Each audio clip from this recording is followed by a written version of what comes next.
Ransomware is everywhere.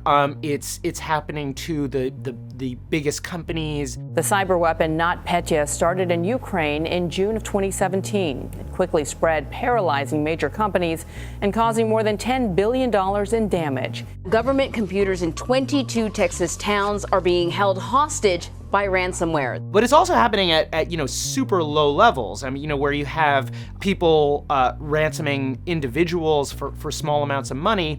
And the thing that was most interesting, and the thing that like sort of set us down this path, is this thing called ransomware as a service. And as soon as you hear that phrase, I want to read about that. The idea that that people could buy ransomware the same way they buy Salesforce software or anything else. And so then we decided to send Drake, out into the dark web to procure some ransomware service. With a story like this, all the reasons not to do it are actually the reasons to do it.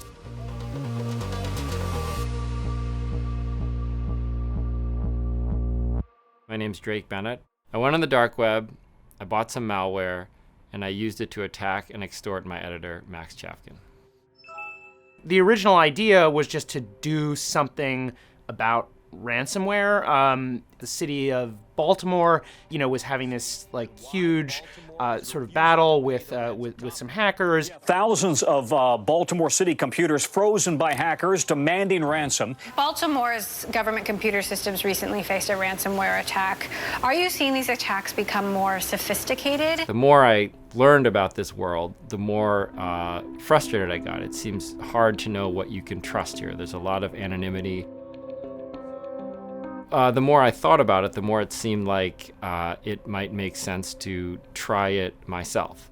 He wanted to do something participatory. It's really a cool way to kind of explain a really difficult technical topic.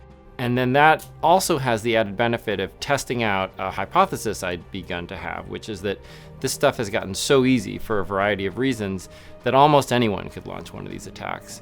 And as it happens, I'd be a particularly good guinea pig for this because I'm particularly technologically illiterate.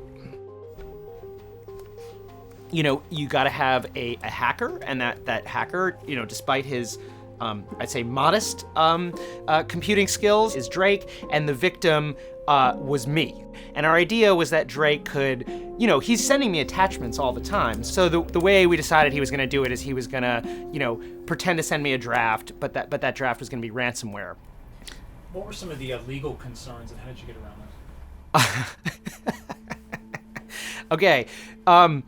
Legal concerns. Well, we figured out in consultation with a very amused and maybe slightly confused Bloomberg lawyer was that all of the laws that are on the books require not only the possession of malware, but the intent to actually launch an attack against an unwitting victim. Max, my victim, was complicit in the scheme, so we figured that kept us on the right side of the law.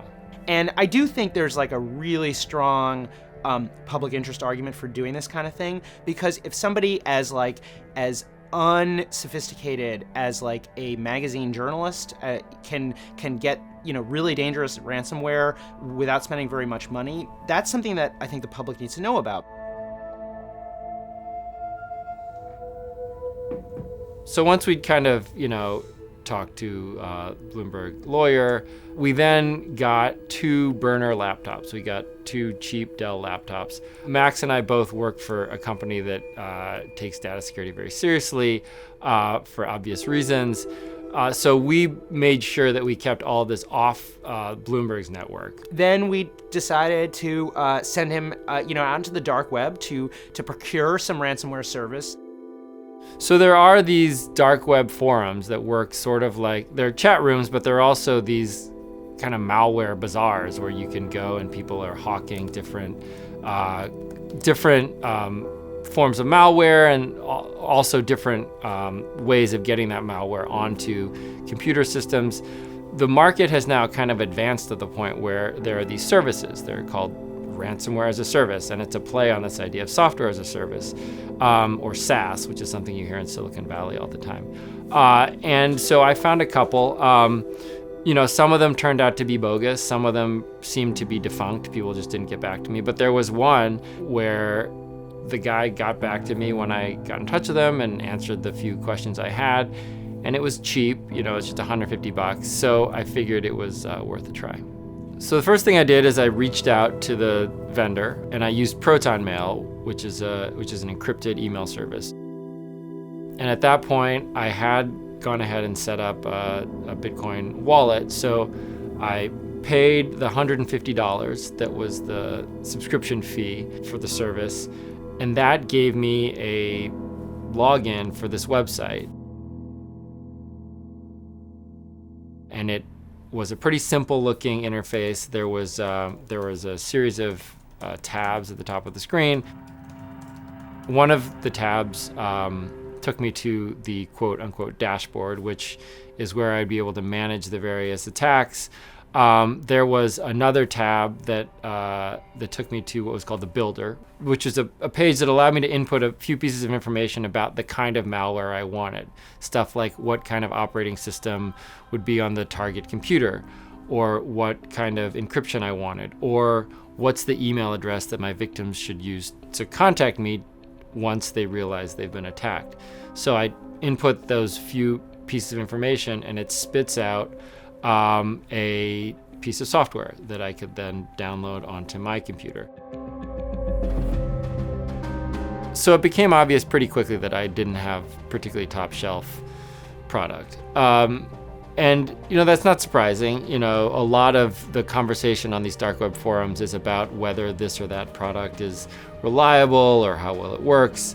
The person that we bought the ransomware from turned out to be not the most sophisticated, almost as unsophisticated as we were. And it kind of started to become unclear whether he was trying to con us out of more money. And I kept saying to him, we got to be really careful that there's not like an additional layer to this scam, that he's not going to ask us to wire him some more money to make the software work better, and which is what he was trying to do. So there's just like so much kind of con artistry.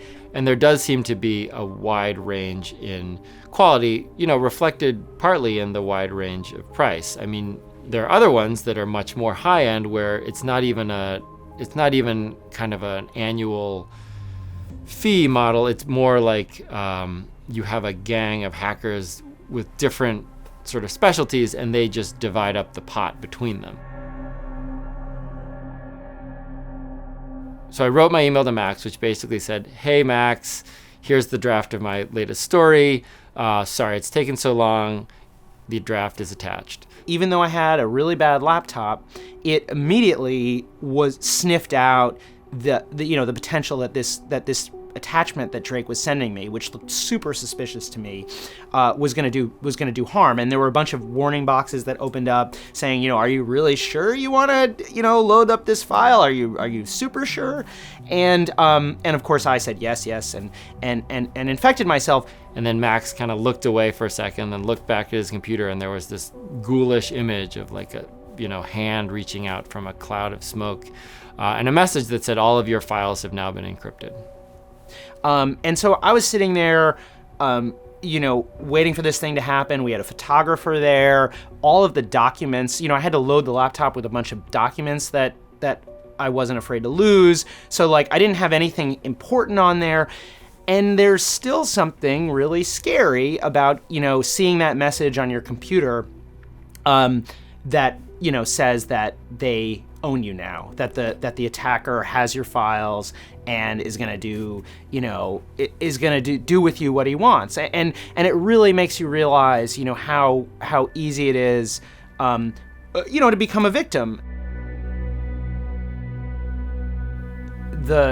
The communities of people who are in this world range from, kind of like the most sophisticated hackers, so like state-supported, connected to the military or intelligence operation of some of the most powerful countries in the world, all the way down to like a bored, literally like a bored teenager. After all this was over, I did reach out to my ransomware providers, and announce myself as a journalist, and they consented to be interviewed, and basically what they told me, they didn't say much about themselves, but they did say that they were a group of 18 to 26-year-olds with different kind of, specializations, working as a team to create this stuff.